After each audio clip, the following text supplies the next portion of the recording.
Hi everybody, Jill here with a video of what I was working on this weekend, a portrait of my daughter-in-law, a gift for her birthday. I started out with a sheet of deli paper and I pulled out all of my stamps and a big Ranger permanent ink pad, and I just randomly placed stamps all over the deli paper. I wanted it to be haphazard and no pattern. And then to make it even more random, I tore up the deli paper and used matte gel medium to glue it all down to a sheet of 11 by 14 watercolor paper.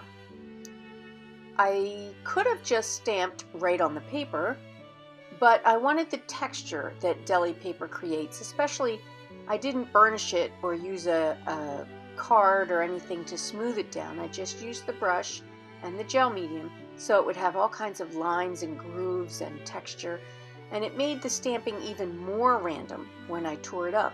What I didn't think about was one sheet of deli paper, roughly the same size as my watercolor paper, once you tear it up and overlap it, wasn't quite enough to fill the page. So I had to go back into my stash, and you'll see these pieces I pulled out that I had stamped on deli paper before didn't quite match. See those pieces I added to fill the hole? They like stick out like a sore thumb, and later on you're going to see that creates a little bit of a problem in my painting because that's the part that shows, and I had to end up covering it up at the end.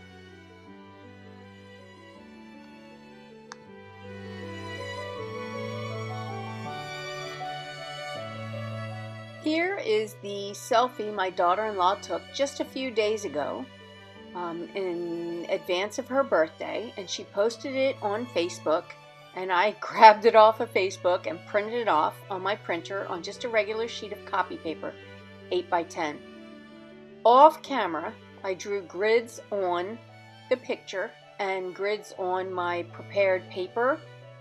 I don't enjoy making the grids and being precise and lining it all out, but I really wanted this picture to look like her, so it was worth it to me to spend the time to do those grids. And I used a Stabilo all pencil. I lined out the shape of her face and her basic features, and then I went in with a wet brush to soften those lines out to see if I kind of captured her proportions, the look of her face. There are some problems at this point. I can see that her face is too round and wide. You'll see many corrections later on to fix that. So I'm using my Himi Maya gouache. It's a set I'm really enjoying that I purchased off of Amazon. And here I'm just blocking out the very darkest darks of the picture and seeing where I go from here.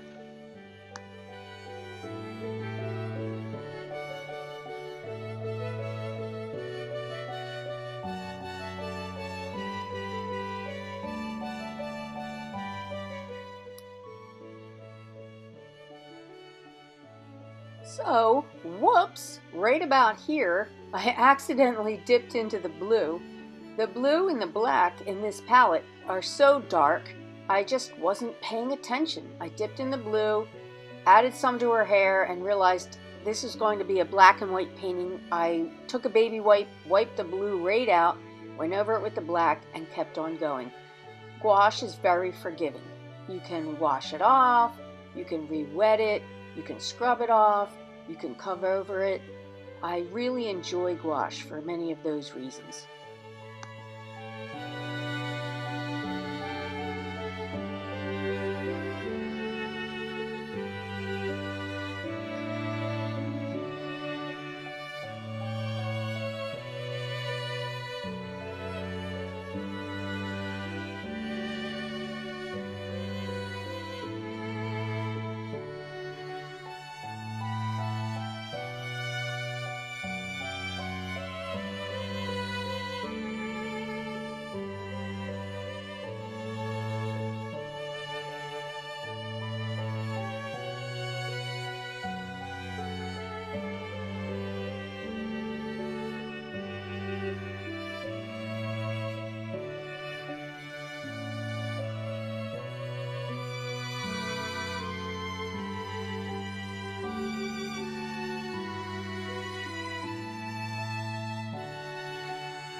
So you'll see during the course of this painting, I spend a lot of time on that shape of the side of her face.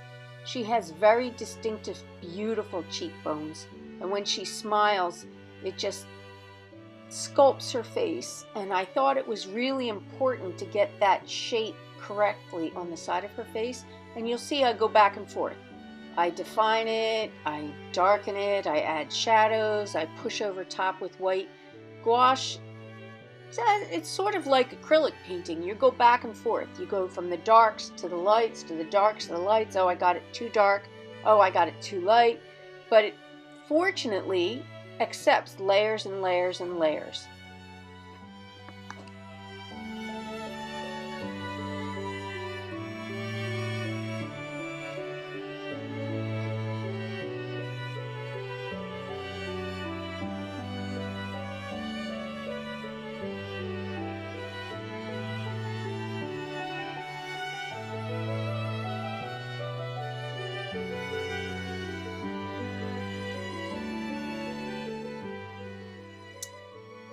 Unfortunately, no matter how hard I tried, making grid lines, lining out the proportions, getting her features right, I didn't get the eyes quite right. You'll see many adjustments here. The eye on our right, which is her left eye, I feel I placed pretty correctly. But the other eye, the one on our left or her right, was too low. The eyebrow was too low, the eyelid was wrong. And you'll see I continually make corrections, and by the end of the painting I think I get that eye placed pretty correctly. I also made the mistake of I was impatient, and you'll see so many times I tried to go over something like adding whites to the eye on this part right here, but the first layer wasn't dry yet. With gouache you have to be patient. You have to let the layers dry before you add the next layer. If it's still wet, you add your gouache and it blends right in, and you'll see me try it and get frustrated and stop and wait and move to another part of the painting and then get out my dryer and just dry it so I can finally fix it.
You'll see throughout the beginning of the painting, I tried to keep that little piece of ear she had peeking out through her hair, but eventually I just painted it over. I don't know, I couldn't make it work. It just didn't seem worth it. And in the finished painting, I don't think it really makes a difference.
So what I have to sometimes do is just stop and take a break. I painted the entire piece on Saturday. What I did was I put it aside, I put it somewhere where I could see it, and I just look at it and just absorb what I like about it, what's bothering me about it, and I just wait until the next day. So that was a Saturday, and on Sunday I got it back out and I knew there were 3 major things bothering me. The way some of those patterns showed through on the background were distracting. It distracted from her face, it distracted from the details of the picture. So you'll see here I was covering some of those background details up, or at least pushing them back. I didn't cover them up, but I pushed them back into the background. I also firmed up the shape of her one arm. I originally thought I wanted it to disappear into the background, but I put a more distinctive line in the edge of her arm, and I added the tattoo she has on her arm of the state of Texas. I thought that was important. I also, you'll see here soon, just did my last final adjustment on that right eye of hers, our left. Fixed the eyebrow, raised the eyelid just a little bit, just to make it comfortable for me. And those were the last minute adjustments, and I could call this painting done.